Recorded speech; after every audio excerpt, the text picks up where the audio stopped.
Hello viewers, मैं हूं कल्पिता और आप सभी का स्वागत है हमारे कार्यक्रम में जिसका नाम है संजीवनी। दोस्तों, आजकल नी रिप्लेसमेंट सर्जरी बहुत ही कॉमन हो चुकी है। लोग सर्जरी तो करवा लेते हैं, पर उसके बाद क्या केयर लेनी चाहिए, किन चीजों का ध्यान रखना चाहिए, ये उन्हें समझ नहीं आता। आज के एपिसोड में हम इसी बारे में बात करने वाले हैं। इस पर चर्चा करने के लिए हमारे साथ हमारे स्टूडियो में मौजूद है ऑर्थोपेडिक सर्जन डॉक्टर अभिषेक नेरुरकर जी। वेलकम डॉक्टर अभिषेक नेरुरकर, आपका हमारे संजीवनी के मंच पर बहुत बहुत स्वागत। आज इस मंच पे बुलाने के लिए आपका बहुत बहुत शुक्रिया जी डॉक्टर, अक्सर लोग नी रिप्लेसमेंट सर्जरी तो कर लेते हैं, पर उसके बाद क्या केयर लेनी चाहिए, क्या करना चाहिए, इसके बारे में कंफ्यूज रहते हैं। तो आज हम इसी के बारे में बात करने वाले हैं। तो मेरा पहला सवाल आपसे ये है कि नी रिप्लेसमेंट सर्जरी के बाद मरीज को अस्पताल में कितने दिनों तक रुकना पड़ता है, उसकी ट्रीटमेंट एग्जैक्टली कैसे होती है? यूजुअली नी रिप्लेसमेंट सर्जरी के बाद मरीज को 2 से 3 दिन तक हॉस्पिटल में रुकना पड़ता है।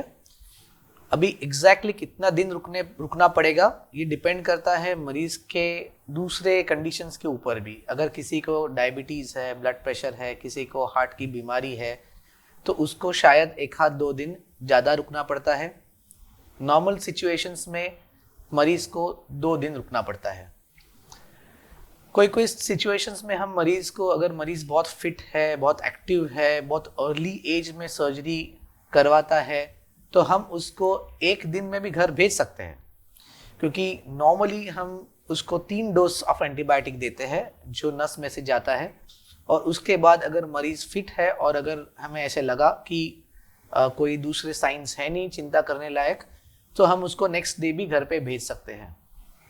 विदेश में आजकल थोड़ा ट्रेंड है वेस्टर्न कंट्रीज में day care knee replacement surgery करने का, लेकिन अभी इस दौरान मतलब अनलेस हमारे पास ज़्यादा इन्फॉर्मेशन जब तक नहीं आती है, तब तक ये जो डे केयर सर्जरी है हम इंडिया में अवॉइड कर रहे हैं। लेकिन फ्यूचर में हो सकता है कि जो फिट मरीज़ है वो शायद उसी दिन सर्जरी करके अपने घर जा सकता है। नॉर्मली हम 2 दिन मरीज को इसलिए हॉस्पिटल में रखते हैं ताकि हम उसको एंटीबायोटिक दे सके, ताकि मरीज को सर्जरी के बाद कोई इन्फेक्शन ना हो। ये एक फैक्टर हो गया। दूसरी बात जो इम्पोर्टेंट रहती है सर्जरी के बाद वो है पेन मैनेजमेंट, क्योंकि अक्सर सर्जरी के बाद अगर मरीज को ज़्यादा पेन हो तो बहुत डिसअपॉइंट हो जाते हैं और डीमोटिवेट हो जाते हैं। सो पेन मैनेजमेंट जो है वो बहुत इम्पोर्टेंट फैक्टर है नी रिप्लेसमेंट सर्जरी के बाद। और अगर हम देखेंगे तो लास्ट 10 से 15 साल में मैक्सिमम इम्प्रूवमेंट हुआ है कि हम नी सर्जरी के बाद पेशेंट को कम से कम पेन से मोबिलाइज या मूवमेंट कैसे दे सके जी। सो ये एक पर्टिकुलर फैक्टर है जो बहुत इंपॉर्टेंट है। पेन अगर आपको सर्जरी के बाद लेस हो तो उनका मोटिवेशन भी बढ़ जाता है और वो बहुत जल्दी अपने रेगुलर लाइफस्टाइल में वापस आना शुरू हो जाते हैं। तो ये 2 चीज़ें हैं। इसके अलावा जो हॉस्पिटल का स्टे है वो इसलिए भी यूटिलाइज हो सकता है कि हम उनको घर जाने के बाद क्या करना है वो सिखाए, वॉशरूम कैसे यूज़ करना है, कमोड ट्रेनिंग है, वॉकिंग कैसे करना है, कौन से एक्सरसाइजेस करने हैं जो उनको इनिशियल फर्स्ट फ्यू डेज में। ये सारी जो जानकारी है अगर हम उसको सही समय दे तो पेशेंट अच्छे से समझ सकता है और घर जाके उनको उतनी आसानी हो जाती है उस चीज़ को फॉलो करने में। बट अगर आप ऐसे पूछे तो ऑन एन एवरेज 2 दिन का स्टे अगर हम मरीज को हॉस्पिटल में रखें तो that is the most optimum stay at this point of time. जी डॉक्टर, मैंने ऐसे सुना है कि नी रिप्लेसमेंट सर्जरी बिना टाकों की भी की जाती है, तो आप इस पर क्या कहना चाहेंगे? और अगर टाके लगने ही है तो टाके कितने दिनों में निकल जाते हैं? अभी जहाँ पे भी कोई भी सर्जरी हो, चाहे वो लेजर या आर्थ्रोस्कोपी हो या ओपन सर्जरी हो, जब भी बॉडी में कोई भी छेद होता है तो उसको टाका लेना पड़ता है जी। टाके जो रहते हैं वो अपने प्रोटेक्शन के लिए रहते हैं। अगर ज़्यादा टाके लगते हैं इसका मतलब ये नहीं है कि ज़्यादा प्रॉब्लम है। ओके, जितना एक्सपोजर लगेगा, जितना रिक्वायरमेंट है सर्जरी के बेस्ट आउटकम के लिए, उतने ही टाके लिए जाते हैं। अभी टाके लेने के बहुत सारे टाइप्स है। उसमें जो स्टैंडर्ड टाइप है जिसमें हम सालों से जिस तरीके से टाके लिए जाते हैं वो एक तरीका है जी। लास्ट 10 से 15 साल में मोस्ट ऑफ द सर्जन्स जो है नी रिप्लेसमेंट के बाद स्टेपल्स लगाते हैं। स्टेपल्स स्टेनलेस स्टील के पिंस रहते हैं जो लगाते हैं। और देयर आर सम टेक्निक्स जिसमें टाके अंदर के साइड से, अंदरूनी साइड से भी लगा सकते हैं, जिसको कुछ लोग स्टिचलेस सर्जरी भी बोलते हैं। हाँ।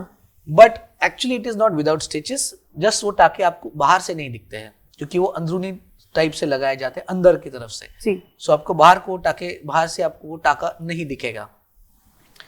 कोई भी टाका लगाने के बाद नॉर्मली जो स्किन हीलिंग होता है वो 10 से 15 दिन लगता है। वो भी एक बहुत वेरिएबल है। जो हेल्दी पेशेंट है उसको 10 से 12 दिन लगेंगे। जो पेशेंट जिसको और भी बहुत सारे प्रॉब्लम है, किसी को किडनी रिलेटेड प्रॉब्लम है, लीवर रिलेटेड प्रॉब्लम है, सो मल्टीपल चीज़ें हैं जिसके ऊपर डिपेंड करता है कि आपका स्किन कितने जल्दी हील होगा। पर ऑन एन एवरेज 12 से 15 दिन टाका रखना पड़ता है। एक बार आपका स्किन हीलिंग हो जाए और आपके डॉक्टर को लगे कि ये सेटिस्फैक्ट्री हीलिंग है और इसके बाद मुझे ये टाका रखने की ज़रूरत नहीं है, तो उसके बाद वो टाके को निकाल सकते हैं।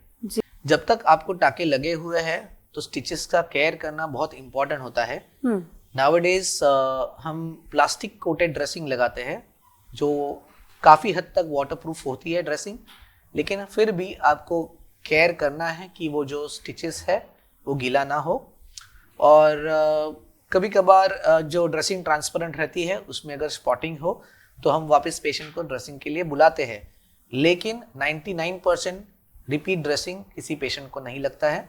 एक बार आप घर चले जाएंगे तो उसके बाद डायरेक्टली स्टिच रिमूवल के लिए हम 10 से 15 दिन बाद पेशेंट को वापस बुलाते हैं। ओके डॉक्टर, अभी आपने कहा कि अलग अलग प्रकार की ट्रेनिंग होती है, जैसे कि वॉशरूम ट्रेनिंग है, तो ये ट्रेनिंग कौन कौन से प्रकार की होती है और इसके बारे में आप क्या कहना चाहेंगे? देखिए, मेनली क्या होता है, कोई भी सर्जरी होने के बाद बॉडी को उसको अडेप्ट होना पड़ता है। अगर कोई चेंज हो जाए तो फिर अगर हम पेशेंट को ट्रेन करें, बिकॉज उनको बहुत सारी मन में शंकाएं रहती है कि हम कैसे चल पाएंगे, हम क्या कर पाएंगे, क्या नहीं कर पाएंगे। और एक सर्जरी होने के बाद उनको जो ड्रेसिंग होता है, फिर जो पेन के साथ उनको चलना है इनिशियल डेज में, तो ये सारी जो चीज़ें हैं अगर उनको एक्सप्लेन किया जाए और उनको सिखाई जाए, बिकॉज इनिशियल कुछ दिनों के लिए पेशेंट को वॉकर लेना पड़ता है सपोर्ट के लिए। अभी ये भी कितना दिन लेना पड़े, 3 to 6 वीक डिपेंड करता है पेशेंट टू पेशेंट। लेकिन वॉकर के साथ कैसे चलना है, कैसे वो वॉशरूम तक चल के जा सकते हैं खुद से, कैसे वहाँ पे बैठ सकते हैं और कैसे उनको प्रिवेंट करना है कोई इंजरीज को उसके बाद, ये हम उनको हॉस्पिटल में अगर सिखा देंगे तो उनको घर जाके भी काफ़ी हद तक आसानी हो जाती है। जी डॉक्टर, अभी आपने कहा कि लोगों को कैसे चलना है, कैसे जाकर बैठना है, ये ट्रेनिंग दी जाती है। अक्सर लोगों की यही समस्या रहती है कि क्या सर्जरी के बाद हम चल पाएंगे या नहीं चल पाएंगे, ये कन्फ्यूजन उन्हें रहता है, तो इस पर आप क्या कहना चाहेंगे? बहुत सारे पेशेंट्स को ये सवाल रहता है कि हम सर्जरी के बाद चल पाएंगे या नहीं चल पाएंगे, क्योंकि कम्युनिटी में कितने सारे लोग रहते हैं जो बोलते हैं, उनको समझाते हैं, उनको गाइड करते हैं, मिसगाइड करते हैं, we can't say that, but उनके एक माइंड में इम्प्रिंट हो जाता है कि हम अगर सर्जरी करेंगे तो हम इसके बाद कभी चल नहीं पाएंगे। तो ये जो माइंडसेट है ये बहुत गलत है। सर्जरी हम इसलिए करते हैं ताकि उससे कुछ बेनिफिट हो पाए आपको, आपका नी का पेन चला जाए, आप अच्छे से चल पाओ, आप सीढ़ी चढ़ पाओ। सो मल्टीपल उसमें टारगेट्स रहते हैं कि हम उससे कुछ बेनिफिट पा सके। जी ओके, सो सर्जरी ही इसलिए करते हैं कि हम बेनिफिट ले, और उसकी वजह से ये जो क्वेश्चन है ये बहुत हद तक गलत है कि हम चल पाएंगे या नहीं चल पाएंगे। जी क्वेश्चन ये होना चाहिए कि हम कब चल पाएंगे पेशेंट के मन में। जी ओके, और 99% पेशेंट्स को हम सेम डे खड़ा करते हैं और अगले दिन से वॉकिंग स्टार्ट कर देते हैं। अब ये हर पेशेंट को शायद पॉसिबल नहीं हो, क्योंकि each and every individual is different. एक व्यक्ति हमेशा दूसरे व्यक्ति से अलग आउटकम परफॉर्म करेगा, क्योंकि हर एक का जो मसल कैपेसिटी है, हर एक की पेन सहन करने की कैपेसिटी है, हर एक का नी का स्टेटस है कि जिस टाइम पे हम जो पेशेंट है वो अपने डॉक्टर तक पहुंचता है और ट्रीटमेंट लेने के लिए रेडी हो जाता है, उसके ऊपर भी बहुत डिपेंड करता है कि वो कब तक खड़ा हो पाए, कब तक चल पाए।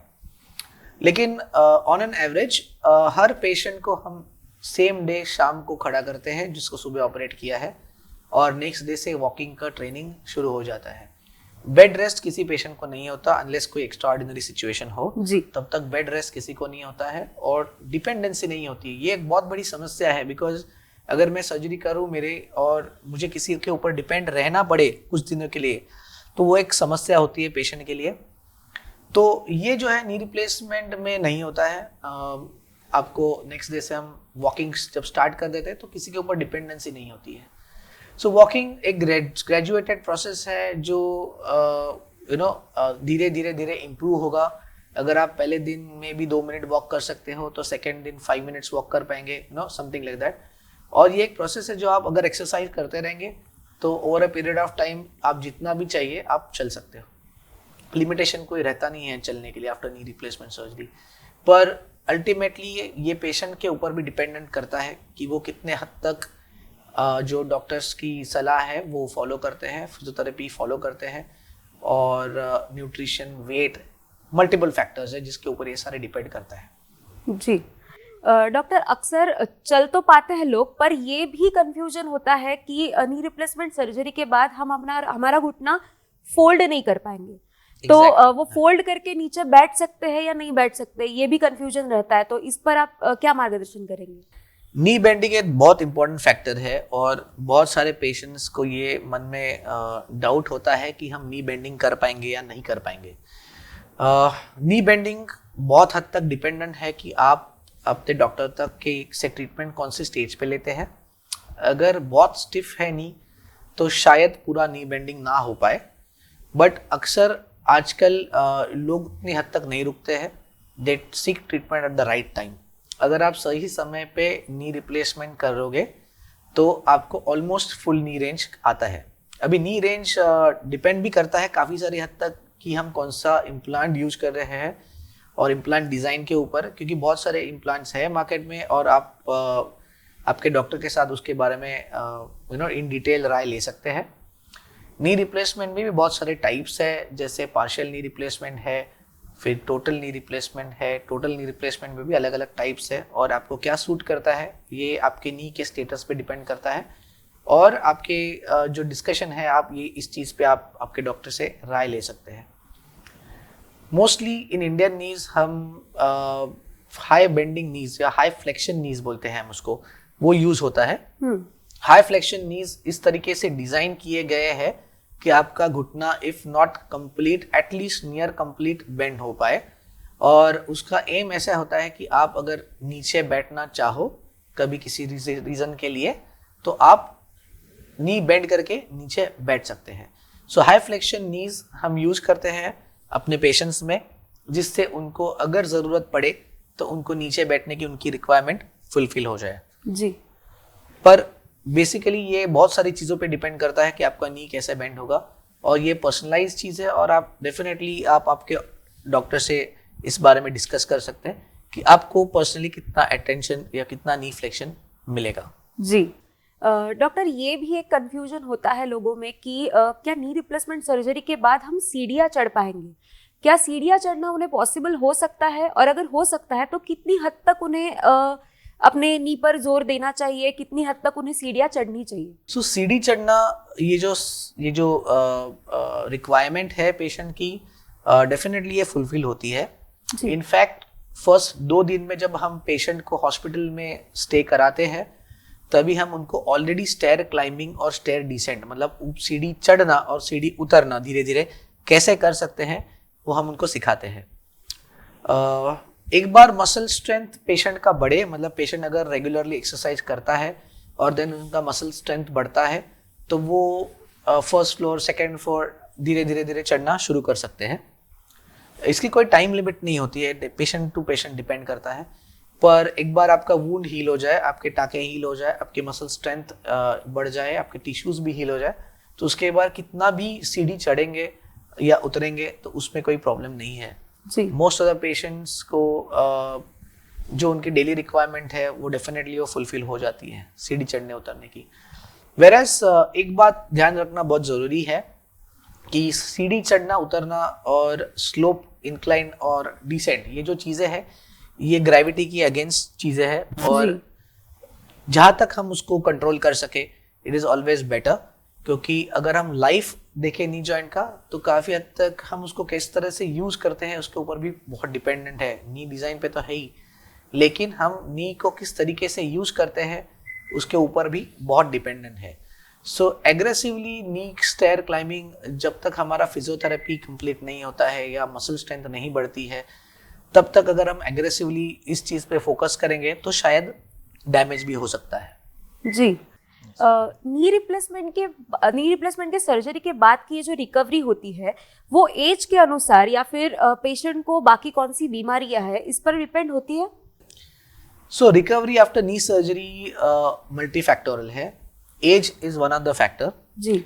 हम कभी कभी उसको फिजियोलॉजिकल एज बोलते हैं, मतलब एक व्यक्ति अगर 60 की उम्र में कितना एक्टिव है, तो शायद हो सकता है कि 80 की उम्र में दूसरा व्यक्ति उतना ही एक्टिव है। जी। So age is a number, but physiological age मतलब पेशेंट का एक्चुअली प्री सर्जरी कितनी क्षमता है काम करने की या कितनी क्षमता है, विल पावर भी डिपेंड करता है। और इसके ऊपर बहुत सारी आउटकम उसमें बहुत सारा डिपेंड करता है। सो एज अगर फिजियोलॉजिकल एज अगर पेशेंट का कम है तो रिकवरी भी बेटर रहती है, लेकिन उसका ड्रॉबैक ऐसा है कि अगर फिजियोलॉजिकल एज कम है और पेशेंट बहुत एक्टिव है तो उसका लॉन्ग टर्म में वेयर रेट भी उसी तरह से ज़्यादा होने वाला है।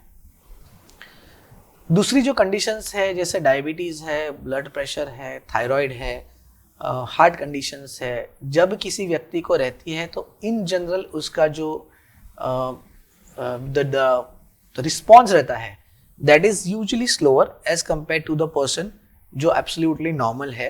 सो उसको रिकवरी टाइम थोड़ा सा बढ़ जाता है इन सिनेरियोज में। जी। और पेशेंट को भी थोड़ा एफर्ट अपनी तरफ से ज़्यादा लेना पड़ता है कि वो उस एक्चुअली एक्टिव लेवल तक पहुंच सके। पर अल्टीमेटली अगर आप देखोगे तो after a few months, may be 2 महीना, 3 महीना या 6 महीने के बाद सारे पेशेंट्स एक गुड फंक्शनल एक्टिव लाइफ तक पहुंच जाते हैं, irrespective of whether they are less age और हायर एज और दे आर हैविंग कोई मतलब नो मॉर्बिडिटीज या multiple comorbidities. Most of the patients जो है वो एक रिस्पेक्टेबल फंक्शनल आउटकम तक डेफिनेटली पहुंच जाते हैं। जी। अभी आपने कहा कि पेशेंट को अपनी तरफ से भी कुछ एफर्ट्स डालने पड़ते हैं, तो वो कौन से एफर्ट्स है जो पेशेंट को डालने चाहिए, जो ये कौन सी प्रैक्टिसेस है, कौन सी एक्सरसाइजेस है जो उनको करनी चाहिए जिससे रिकवरी में हेल्प हो जाए? सो सर्जरी जब हो जाती है तो उसके बाद जो पेन फॉर्मिंग जो स्टिमुलस है, जो आर्थराइटिस की वजह से जो पेन होता है, जो जॉइंट डैमेज की वजह से जो पेन होता है, वो निकल जाता है। उसके बाद जो रिकवरी है, वो जो मसल रिकवरी है, जो स्ट्रेंथ है, उसमें पेशेंट कंट्रीब्यूशन काफ़ी हद तक बढ़ जाता है। सो एक बार सर्जरी हो जाए तो पेशेंट की रिस्पॉन्सिबिलिटी उसके बाद बढ़ जाती है towards getting the outcome improvement. 2 चीज़ें ध्यान रखनी पड़ती है पेशेंट को जो उनकी तरफ से हमें लगती है। वो एक है कि नी रेंज मतलब नी बेंडिंग, दूसरा है नी स्ट्रेंथ। तो इन चीज़ों के ऊपर पेशेंट को ट्रेनिंग दिया जाता है। अक्सर ऐसे होता है कि इनिशियल फ्यू डेज में जब हम नी बेंडिंग अचीव करने की कोशिश कर रहे हैं तभी पेन होता है, और ये पेन टॉलरेंस पे बहुत डिपेंडेंट है। कुछ लोग पेन टॉलरेट कर जाते हैं और 15 डेज तक पूरा नी रेंज उनका वापस आ जाता है, और कुछ जो रहते हैं वो उतना नहीं कर पाते हैं। सो उनको एडिशनल फिजियोथेरेपी या एडिशनल एफर्ट्स उनकी तरफ से लगते हैं कि वो अपना फुल रेंज रिगेन कर पाए। जी। मसल स्ट्रेंथ एक बहुत इंपॉर्टेंट चीज़ है और हर पेशेंट को खुद से ये समझना चाहिए कि मैं एग्जैक्टली क्या कर रहा हूँ। तो ये जो मार्गदर्शन है फिजियोथेरेपी की तरफ से वो बहुत इंपॉर्टेंट है कि हम अपने स्ट्रेंथ को कैसे डेवलप कर पाए, और ये पेशेंट बहुत डिपेंड करता है। कुछ लोग इनहेरेंटली वीक होते हैं, कुछ लोग इनहेरेंटली स्ट्रांग होते हैं, कुछ लोग पूरी लाइफ एक्सरसाइज करते हैं, कुछ लोग पूरी लाइफ एक्सरसाइज नहीं करते हैं। जी। सो ये जो डिफरेंस है इसको हमको जो क्लियर आउट करने के लिए पेशेंट का बहुत हेल्प लगता है। जी। एक बार वो एक्सरसाइज समझ ले तो उनको मेनली जो अपने क्वाड्रिसेप्स ग्रुप है मसल के, जिनको क्वाड्रिसेप्स मसल का ग्रुप बोलते हैं, तो वो स्ट्रेंथनिंग बहुत इंपॉर्टेंट है। और दूसरा ग्रुप है हैमस्ट्रिंग, उसके कई सारे एक्सरसाइजेस रहते हैं जो उनको सिखाए जाते हैं, और वो सिखाए हुए exercises time to time they will be change depending on patient कैसे उसको कर पाते हैं। एक मे बी 2 और 3 वीक्स बाद स्ट्रेंथनिंग का जो पार्ट है वो बढ़ जाता है, जिसमें इलास्टिक रेजिस्टेंस बैंड एक्सरसाइजेस है जो हम ऐड करते हैं उसमें, ताकि उनको बिना डैमेज स्ट्रेंथ बढ़ सके। और ये जो कंटिन्यूस चेंज है, अगर वो पेशेंट खुद समझे कि हम क्या कर पाते हैं और हम क्या और हमें करना चाहिए with the help of the physiotherapist, और अगर ढंग से करेंगे तो डेफिनेटली उनका जो रिकवरी पीरियड है वो काफ़ी हद तक शॉर्ट हो जाता है। जी सर, अभी जो आपने बैंड स्ट्रेचिंग की एक्सरसाइज के बारे में कहा, तो उसके बारे में कुछ डिटेल्स में आप बता पाएंगे? तो जब हम एक्सरसाइजेस पेशेंट को देते हैं तो उसमें दो चीज़ें इंपॉर्टेंट है। फर्स्ट थिंग इसकी उनको उसका फ़ायदा हो, उससे स्ट्रेंथ बढ़े, और दूसरी चीज़ इंपॉर्टेंट है कि उससे उसको डैमेज ना हो। सो इसीलिए ये जो थेराबैंड एक्सरसाइजेस है ये हम उनसे करवाते हैं। Theraband exercises actually are resistance band exercises, और different colour coding is there, मतलब डिफरेंट कलर के थेराबैंड्स आते हैं विद डिफरेंट स्ट्रेंथ्स। वो आपके स्ट्रेंथ असेसमेंट के बाद आपके लिए कौन सा राइट रहेगा वो हम आपको बता सकते हैं, और ये इंडिविजुअलाइज रहता है जी। सो एक थेराबैंड सारे पेशेंट्स को काम नहीं करता है। दूसरा ऑप्शन उसमें वेट कफ्स रहता है। सो वेट कफ्स और थेराबैंड्स ये जो है ये अगेंस्ट रेजिस्टेंस एक्सरसाइजेस, मतलब थेराबैंड से आपको रेजिस्टेंस मिलता है और मसल ट्रेनिंग होता है। बिकॉज ये सारे एक्सरसाइजेस हम बिकॉज अगेंस्ट इसमें ग्रेविटी इन्वॉल्व नहीं है और ये कंट्रोल्ड एक्सरसाइजेस है, तो उसकी वजह से इसमें डैमेज होने के चांसेस बहुत हद तक कम है, और that is why we recommend these exercises after the surgery. जी सर, अक्सर लोगों को लगता है कि नी रिप्लेसमेंट सर्जरी के बाद हमारी रिकवरी बहुत ही अच्छी हो और फास्ट हो, ठीक से हो जाए, तो इसके लिए उन्हें डॉक्टर का जो फॉलोअप शेड्यूल रहता है वो किस तरह से रखना चाहिए? सो जैसे हमने कहा कि फर्स्ट 2 days तो हॉस्पिटलाइजेशन होता है यूजुअली, उसके बाद ट्रांसपेरेंट ड्रेसिंग के साथ पेशेंट घर जाता है जी। तो नॉर्मली पेशेंट को हम बताते हैं कि अगर कुछ स्पॉट्स हो, अगर ड्रेसिंग में कुछ ज़्यादा है, देन ओनली उनको आना पड़ता है इन फर्स्ट फ्यू डेज। जो फर्स्ट फॉलोअप रहता है यूजुअली वो रहता है टाका निकालने के लिए, और वो रहता है 12 to 15 days के बाद में। 15 दिन के बाद जब पेशेंट आता है टाका निकालने के लिए, तभी अगर वुंड कम्प्लीटली हील्ड है तो उनको टाका निकाल के ड्रेसिंग करके हम घर भेज देते हैं। उसके बाद जो फर्स्ट फॉलोअप रहता है वो रहता है 1.5 महीने के बाद में, जब हम जो आउटकम है उसको फर्स्ट असेसमेंट होता है, मतलब रेंज कितना बड़ा हुआ है, कंफर्ट कितना है पेशेंट को, और स्ट्रेंथ रिगेन कर रहा है कि नहीं, या कुछ लैग है उसके अंदर। सो ये जो फर्स्ट फॉलोअप है, उसी दौरान हम एक एक्सरे भी करवाते हैं कि हम नी का कंपोनेंट का पोजीशन और सॉफ्ट टिश्यू का कैसे है, मतलब जो हमारा कुछ पैरामीटर्स है जिसके ऊपर से हम गेज करते हैं कि how the knee is functioning और नी इज डूइंग वेल और नॉट। ये जो है ये फर्स्ट जो फॉलोअप है 1.5 महीने के बाद होता है। सेकेंड फॉलोअप यूजुअली 3 months में होता है। 3 months तक पेशेंट बहुत हद तक कंफर्टेबल हो जाता है, they start their routine life, उनका जो नॉर्मल वॉकिंग है वो इम्प्रूव हो जाता है, बेंडिंग फुल हो जाता है। तो ये सारा असेसमेंट 3rd month में होता है। थर्ड असेसमेंट यूजुअली 6 months के बाद हम वापस उनको बुलाते हैं। 6 months में उनका we take that follow up and कि how much recovery is there, ये 3rd असेसमेंट होता है। और 4th असेसमेंट 1 year के बाद। तो 1 year के बाद भी यूजुअली हम एक एक्सरे करवा के देखते हैं कि उसका पोजीशनिंग और जो आउटकम है वो सही डायरेक्शन में हम जा रहे हैं कि नहीं जा रहे हैं। उसके बाद जो फॉलोअप्स है वो डिपेंड करते हैं पेशेंट पे, पर इट इज़ आइडियली रिकमेंडेड कि एवरी ईयर वो आके अपने डॉक्टर को दिखाए, एक एक्सरे, एक रिव्यू एक्सरे कर ले, बिकॉज जब भी कुछ प्रॉब्लम्स अगर फ्यूचर में होते हैं तो जब तक वो बढ़ के एविडेंट नहीं हो जाए तब तक हमें रुकना नहीं चाहिए उसके लिए। सो अगर कुछ इश्यूज आते हैं तो we can tackle then and there. So इसके लिए एक एनुअल फॉलोअप अगर पेशेंट कर सके तो इट इज़ ऑलवेज बेटर, ताकि वो नी का लाइफ जो है वो लंबे समय तक चल पाए। डॉक्टर, आई एम श्योर कि अगर पेशेंट अपने डॉक्टर की सलाह माने और ठीक से फॉलोअप करे तो उसकी रिकवरी होनी है, अच्छी होनी है। पर ऐसे कौन सी चीजें हैं, ऐसे कौन से प्रॉब्लम्स हैं जो उन्हें फेस करने पड़ सकते हैं? क्या रिस्क फैक्टर हो सकता है उनके सर्जरी के बाद, कि ऐसे कौन से रेड फ्लैग्स है जो उन्होंने नोटिस करने चाहिए और अपने डॉक्टर से सलाह लेनी चाहिए? नी रिप्लेसमेंट सर्जरी जैसे हम सब जानते हैं कि एक बहुत सक्सेसफुल सर्जरी है, लेकिन कभी कभार उसमें भी प्रॉब्लम हो सकते हैं। देयर आर सम थिंग्स जो पेशेंट खुद नोटिस कर सके और अपने डॉक्टर को जो हमने फॉलोअप शेड्यूल बताया उसके अलावा अगर उन्होंने बीच में कभी कुछ नोटिस किया तो आके दिखा सकते हैं।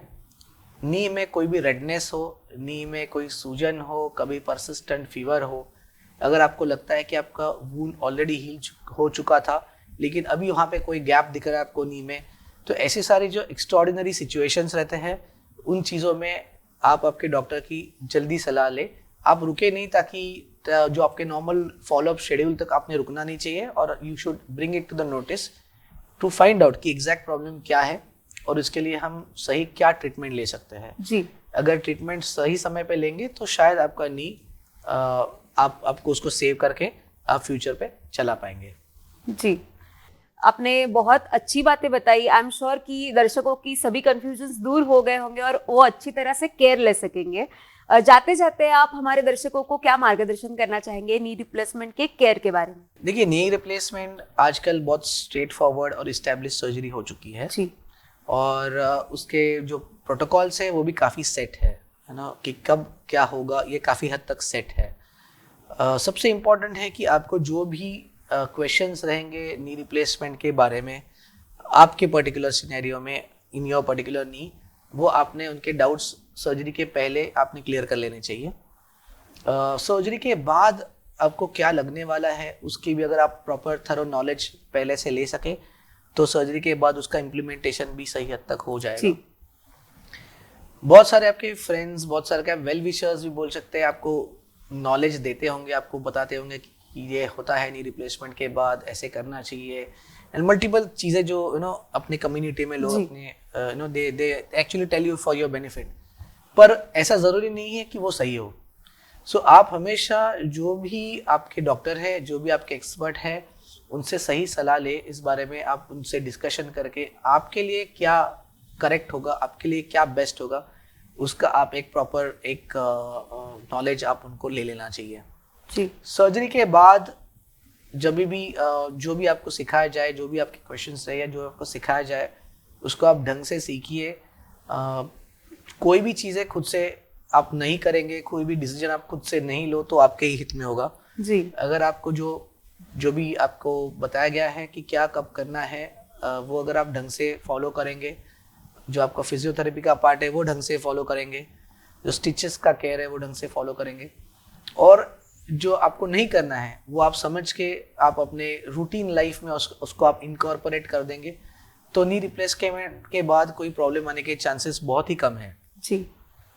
प्रोस्थेसिस डिज़ाइन, सर्जिकल टेक्निक्स इतनी एडवांस हो चुकी है कि अगर आप सब चीज़ ढंग से करेंगे तो मे बी नेक्स्ट 15-20 ईयर्स आपको उस नी से कोई प्रॉब्लम नहीं होगा। पर ये आपका ओनस है, आपकी रिस्पॉन्सिबिलिटी है कि अगर आप सर्जरी करते हो तो उसके बाद की केयर, उसके बाद का जो पोस्ट ऑपरेटिव आपकी तरफ से रिस्पॉन्सिबिलिटी है उसको आपको ढंग से फॉलो करना है, और कोई भी लूज टॉक के ऊपर बिना मतलब without deciding your outcome on that, आप अगर एक्सपर्ट्स से राय लेंगे और एक्सपर्ट्स की बात फॉलो करेंगे then definitely the outcome will be better. जी, thank you so much doctor Abhishek, आप यहाँ पर आए, आपने अपना कीमती समय निकाला और हमें इतनी सारी अच्छी जानकारी दी, इसके लिए आपका बहुत बहुत शुक्रिया। बीवीजी टीवी की इस पहल के लिए और ये जो नॉलेज आप इन सारे लोगों के साथ शेयर कर रहे हैं, ये जो आपकी पहल है इसके लिए मैं बहुत बहुत बधाई देता हूँ, and thank you for calling me, and I am sure ये हम जो नॉलेज पेशेंट्स को शेयर कर रहे हैं उनसे डेफिनेटली उनको बेनिफिट होगा। जी, थैंक यू सो मच। तो दोस्तों, अब अपनी होस्ट और दोस्त कल्पिता को इजाजत दीजिएगा, फिर मुलाकात होगी संजीवनी के अगले एपिसोड में। तब तक अपना ख्याल रखिएगा।